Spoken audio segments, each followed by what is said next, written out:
बच्चों अब हम स्टार्ट करते हैं प्रॉफिट एंड लॉस अकाउंट। देखो profit and loss account is a types of nominal account. ये भी क्या है, नॉमिनल अकाउंट का ही टाइप्स है। Profit and loss account is a main accounts of the income statement. ये इनकम स्टेटमेंट का मेन अकाउंट है। It is prepare to assert the net profit और नेट लॉस। ये फाइनल प्रॉफिट फाइनल लॉस होती है, ठीक है, suffer by the business concern during the accounting year. All indirect expense, देखो ट्रेडिंग में हमने पढ़ा था डायरेक्ट, यहाँ पे कैसा है indirect, are to be recorded to the debit side, where the indirect income are to be record the credit side of the this account. देखो इसमें भी सेम वही है, नॉमिनल का debit the expense, credit the income. So debit में सारे expense आएंगे, indirect expense, credit में सारे इनकम आएंगे, इनडायरेक्ट इनकम आएंगे। द क्रेडिट बैलेंस, अगर क्रेडिट में देखो इनकम लिखा है, credit balance on the this account show, credit balance मतलब credit side is more, credit side balance का मतलब क्रेडिट साइड ज़्यादा है। Show the net profit which is transfer to capital account on credit side और added in the capital account. Capital account में transfer करो या capital account में add कर दो, ठीक है। And the debit balance of the this account show the net loss which is transfer to the capital account और deduct from capital account. Capital account में ट्रांसफर करो, कैपिटल करंट अकाउंट में transfer करो या फिर डिडक्ट कर दो, ठीक है। माइनस भी कर सकते हो या फिर उसको ट्रांसफर कर दो। अकाउंट सेपरेटली ओपन किया रहेगा तो अकाउंट में ट्रांसफर करो, अकाउंट नहीं ओपन किया रहेगा तो उसको डिडक्ट करना पड़ेगा, ठीक है। समझ में आया? अभी देखो जो नेट प्रॉफिट है, नेट लॉस जो भी होगा उसको हमको क्या करना पड़ता है। यहाँ पे देखो सोल ट्रेडिंग में हमने क्या किया था, जो भी नेट प्रॉफिट नेट लॉस होता है डायरेक्ट ऐड लेस कर देते थे, क्योंकि वहाँ पे एक ही पर्सन होता है। यहाँ पे नेट प्रॉफिट नेट लॉस को हमको क्या करना पड़ेगा, रेशो में डिवाइड करना पड़ेगा। किस में डिवाइड करना पड़ेगा, रेशो, डिफरेंट रेशो में डिवाइड करना पड़ेगा। हाँ, और जो रेशो होता है वो दिया होगा क्वेश्चन में, अगर रेशो नहीं दिया रहेगा तो पार्टनर्स में उसको कैसे डिवाइड करेंगे, इक्वली डिवाइड करेंगे, ठीक है। ये बात ध्यान में रखना। सो देखो इनडायरेक्ट एक्सपेंस इधर दिए हुए देखो, ठीक है, डार्क वाले वहाँ पे दिखाया देखो इनडायरेक्ट एक्सपेंसेस। सेलिंग एक्सपेंस दिए, वो इनडायरेक्ट एक्सपेंस है, मतलब जितना भी सेल से जुड़ा हुआ खर्चा है, जिसमें एडवर्टाइजमेंट एक्सपेंस है, पैकिंग एक्सपेंस है, सेल्समैन सैलरी है, बैड डेब्ट्स, ये सब सेल से जुड़े हुए खर्चे हैं। Office expenses, printing, stationery, salary, general expenses और भी बहुत सारे ऑफिस के एक्सपेंस होते हैं। एंड फाइनेंस एक्सपेंस, फाइनेंस मतलब पैसे से जुड़ा हुआ खर्चा। जैसे आपने लोन लिया तो आप क्या पे करते हो, इंटरेस्ट। आपने बिजनेस के मालिक ने बिजनेस को कैपिटल दिया तो क्या देगा उसको, इंटरेस्ट। बैंक चार्जेस, ये सब फाइनेंस मतलब पैसा का खर्चा है, तो उसको हम यहाँ पे लिखते हैं। तो आपको यहाँ पे इस तरह से खर्चे को बाइफरकेट नहीं करना है, सिर्फ तुम्हारे अंडरस्टैंडिंग के लिए बताया कि इनडायरेक्ट एक्सपेंसेस की क्या कैटेगरीज होती है। और इनडायरेक्ट इनकम में income other than the sale, वो आपको क्रेडिट साइड में लिखना है। जो इनकम सेल्स के अलावा जो भी इनकम रहेगा वो किधर लिखना है, प्रॉफिट एंड लॉस के क्रेडिट साइड में लिखना है, ठीक है। उसमें जो भी रिसीव्ड इनकम है, सेल्स को छोड़ के बाकी जो भी चीज़ आपको क्रेडिट में दिखता है, लाइबिलिटी और सेल्स को छोड़ के बाकी सब इनकम ट्रायल बैलेंस का जो क्रेडिट में दिखेगा वो सब आपके किधर जाएगा, प्रॉफिट एंड लॉस अकाउंट के क्रेडिट में जाएगा, ठीक है। उसके बाद देखो प्रॉफिट एंड लॉस का फॉर्मेट ही देख लेते हैं, ठीक है। प्रोफार्मा, तो उसमें देखो सैलरी, सैलरी ने वेजेस, देखो यहाँ पे सैलरी पहला है, वेजेस बाद में है, ठीक है। वहाँ पे ट्रेडिंग अकाउंट में वेजेस पहला था, सैलरी बाद में। रेंट, देखो यहाँ पे अगर फैक्ट्री लिखा हो तो ट्रेडिंग में जाता है, सिर्फ रेंट लिखा है इसलिए, रेंट एंड रेंट्स लिखा है इसलिए प्रॉफिट एंड लॉस में जाएगा। Insurance, electricity and lighting, telephone, postage, printing and stationery, travelling expenses of the sales में देखो सेलिंग खर्चा है। डेप्शन ऑन एसेट्स, एसेट्स के ऊपर डेप्शन, लोडिंग चार्जेस, ये सेलिंग का खर्चा है। ऑडिट फी, ये भी ऑफिस का खर्चा है। इंटरटेनमेंट एक्सपेंसेस, ऑफिस का खर्चा है। रिपेयर, रिन्यूअल्स, मेंटेनेंस, ऑफिस का। इंटरेस्ट ऑन लोन, फाइनेंस का खर्चा है। सन्ड्री एंड मिसलेनियस एक्सपेंसेस, जो छोटे मोटे खर्चे होते हैं। कन्वेंस, कन्वेंस का जो खर्चा है, ठीक है, मतलब जो वर्कर को हम क्या करते हैं, जैसे रिफ्रेशमेंट के लिए देते हैं कन्वेंस, या फिर हम क्या करते हैं ट्रैवलिंग के लिए देते हैं कन्वेंस, ठीक है। लॉस बाय फायर, ठीक है, उसके बाद क्या है, लॉस बाय फायर हो गया। लॉस इन एक्सीडेंट, गुड्स जिसका जो फ्री सैंपल, फ्री में गुड्स बांटा, वो एडवर्टाइजमेंट करके आएगा। Commission allowed and given, discount allowed, discount जो डेटर को अलाउड कर, जब हम गुड सेल करते हैं ना उसका खर्चा है। अलाउंसेस, किसी को जैसे हाउस रेंट अलाउंसेस दे दिया, ठीक है, टिफ़िन अलाउंसेस दे दिया, मेडिकल अलाउंसेस दे दिया, इंटरम अलाउंसेस, ऐसे बहुत सारे अलाउंसेस, मतलब खर्चे करने के लिए पैसे दिए वो एम्प्लॉय को, मीन्स फ्री ऑफ कॉस्ट में दिए पैसे वो।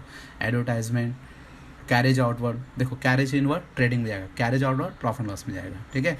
Sales charges, bad debts, export duty, ठीक है, taxes, general expenses, trade expenses, trade expense की कहानी है, ठीक है। अगर समझो जनरल एक्सपेंसेस, ये सब एक्सपेंस आपको दिए रहेंगे तो ट्रेड एक्सपेंसेस यहाँ पे प्रॉफिट लॉस में जाएगा। अगर नहीं दे रहेंगे वो ट्रेड एक्सपेंसेस ट्रेडिंग अकाउंट में जाएगा।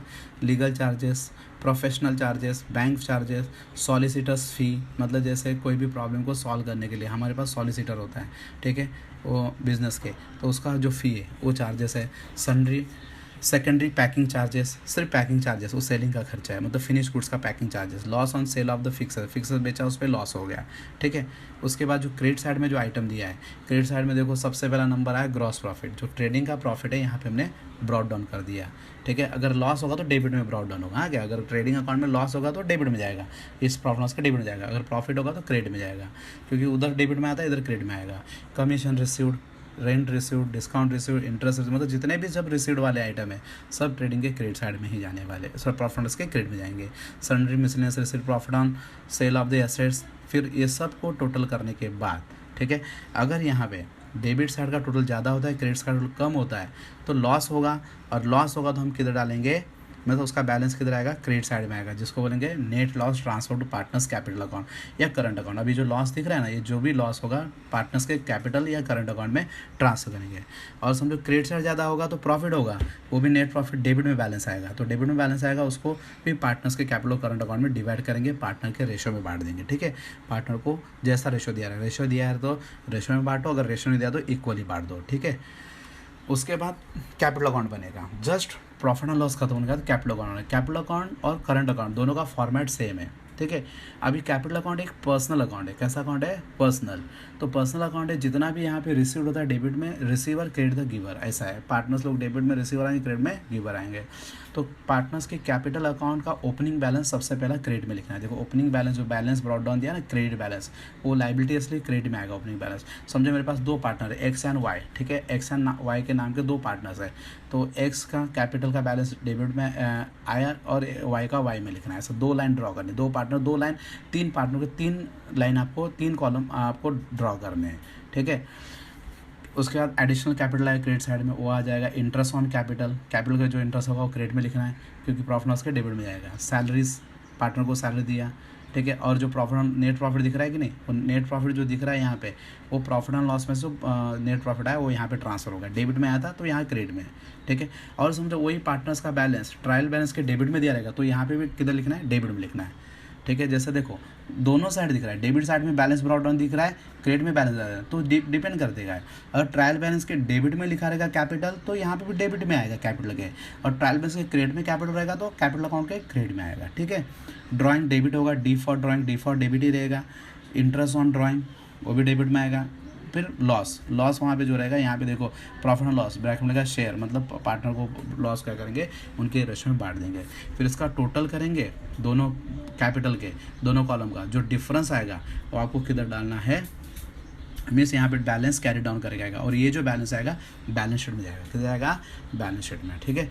सेम वैसे पार्टनर्स का करंट अकाउंट है, कोई फ़र्क नहीं है, देखो सेम चीज़ है, कोई दिख रहा है यहाँ पे, कोई भी चेंजेस नहीं। देखो करंट अकाउंट आपको दिख रहा है, current opening balance, salary, commission, everything is same, वैसे ही करना है जैसे हमने इसको कैपिटल अकाउंट में किया। सिर्फ कैसा, इधर का जो ओपनिंग बैलेंस है, ओपनिंग बैलेंस ब्रॉड डाउन दिया है कि नहीं, balance brought down, credit balance, debit balance, ऐसा दोनों, तो वैसे जैसे कैपिटल अकाउंट बनाएंगे तो कैपिटल का बैलेंस ब्रॉड डाउन करना है, और करंट अकाउंट बनाएंगे तो करंट का अकाउंट क्या करना है, ब्रॉड डाउन करना है। यही डिफरेंस है, बाकी कुछ डिफरेंस नहीं है, ठीक है। बाकी सब चीज़ दोनों अकाउंट सेम टू सेम है, ठीक है। और कब बनाना है मैंने वो भी बताया आपको, ठीक है।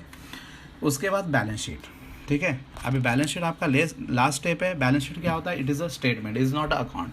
Balance is a statement showing the financial position of the firm on the particular day.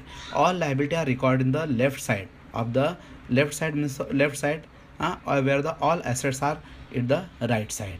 The balance sheet is not an account. Balance sheet कोई अकाउंट नहीं है, but is a statement showing the financial position of the firm. वो क्या है, एक account है जो क्या था, फाइनेंशियल स्टेटमेंट है जो फाइनेंशियल पोजीशन को शो करता है, मतलब असेट्स एंड लायबिलिटी का पोजीशन शो करता है as a given date, as on given date, ठीक है। तो देखो फॉर्मेट, बैलेंस शीट का प्रोफॉर्मा देखो, फॉर्मेट दिया हुआ है। कैपिटल अकाउंट सबसे पहले यहाँ पे कैपिटल का ही नंबर आएगा, क्या इसमें ध्यान रखना, पहला कैपिटल, ठीक है। कैपिटल का जो कैपिटल अकाउंट से जो बैलेंस आया वो लिखेंगे, हाँ, और करंट अकाउंट भी रहेगा तो करंट अकाउंट भी आएगा, ठीक है। Partners current account, capital account के बाद करंट अकाउंट का बैलेंस है। अगर करंट अकाउंट नहीं दिया तो मत लिखो, ठीक है। दिया रहेगा तो कैपिटल अकाउंट आप पहले लिखें, उसके नीचे करंट अकाउंट लिखेंगे। वैसे ABC 3 पार्टनर है तो वहाँ पे ABC 3 पार्टनर होंगे, ठीक है। 2 पार्टनर को 2 लिखना, जितने पार्टनर को उतना नाम आएगा, ठीक है।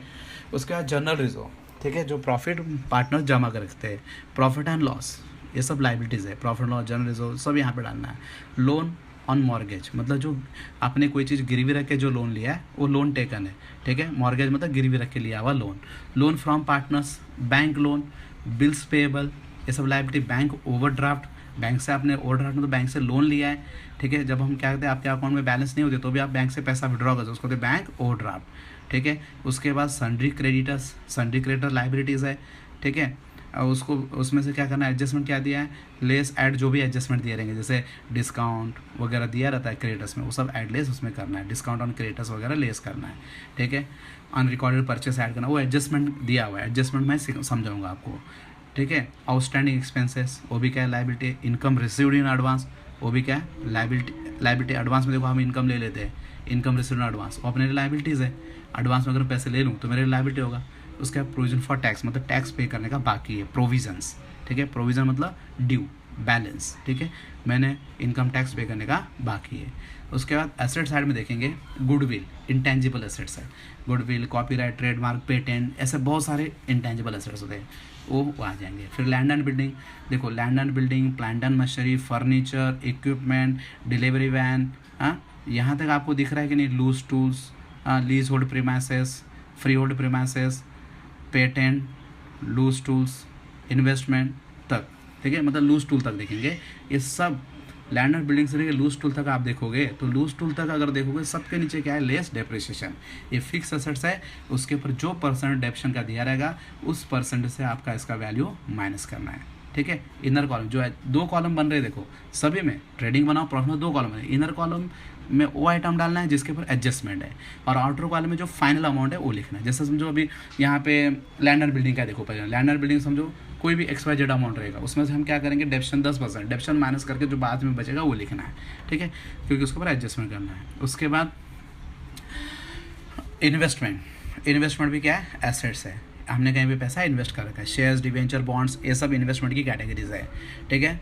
स्टोर्स एंड स्पेयर पार्ट्स, जो स्टोर्स है, स्टोर में रखा हुआ है बेचने के लिए सामान या स्पेयर पार्ट्स वगैरह, हाँ वो भी क्या होंगे, एसेट साइड में आएंगे। स्टोर्स एंड स्पेयर पार्ट्स, उसके ऊपर भी डेप्शन है देखो।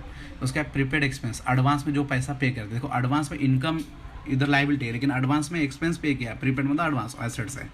एसेट्स का मतलब जो अपना खुद का है, लायबिलिटी मतलब पेएबल टू आउटसाइडर, ठीक है। आउटस्टैंडिंग इनकम, पैसा आने का बाकी है। लोन्स एंड एडवांसेस, आपने दिया हुआ लोन्स एंड, अगर लोन्स ऑन एडवांस लिया रहेगा तो लायबिलिटी होगा, लोन्स एंड एडवांस दिया रहेगा तो क्या होगा, एसेट्स होगा। समझ में कैसे आएगा, ये ट्रायल बैलेंस के डेबिट में दे देंगे सारे item. Loans and advance trial balance के डेबिट में दिया है मतलब वो क्या है, वो एसेट्स है, और loans and advance trial balance के क्रेडिट में दिया है मतलब क्या है, वो लायबिलिटी है। समझ में।